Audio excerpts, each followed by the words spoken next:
For how long have you been at the institute? Since 2006. So how long is that? 2006. Okay, that's I'm quite bad at long. arithmetic.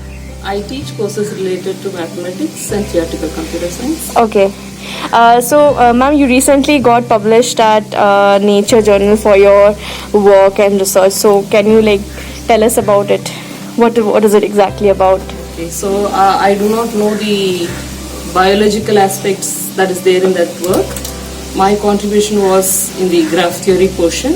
So what broadly happens in that work is we have modeled the human protein interaction as a network, and we see how the HIV virus takes control of this network.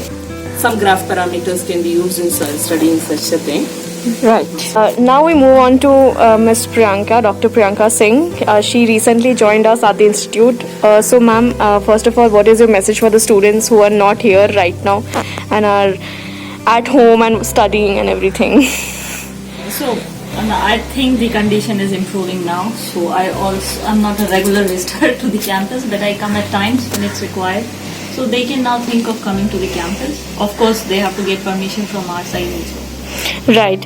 So, can you tell us more about your research area? So I did my postdoc there at Dartmouth and then moved to UC Berkeley for 6 months.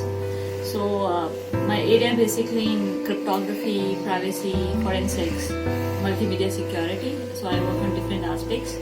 So my work there was basically how we can combat that revenge porn or child pornography images, any kind of illegal images that people are actually using these social media sites to communicate and do some kind of crime. So I did develop an image hash there that work on top of encrypted images, right? And I have extended that work to videos, and I plan to do that for integrating with audio and other modalities. And I see it like more of a real life problem. So that algo has been put into picture, and Han is working on that. So my professor from there. So it is actually that is in place. So it's not something that I develop and start in a working condition. So I look forward to some real time research where it will be utilized. It is a fun place. We have no hierarchical model here, so I am much junior to Sunita, but I never felt that. So it's the same kind of environment I had at UC Berkeley and Dartmouth. And the faculties, the colleagues are really nice. The students are also nice, right? So I have a lot of opportunity here. Like for Sunita, she comes from core mathematics, and I can use her knowledge in my domain. One way could be how I can visualize this cyber forensics, catching people who are doing child pornography as a graph problem, right?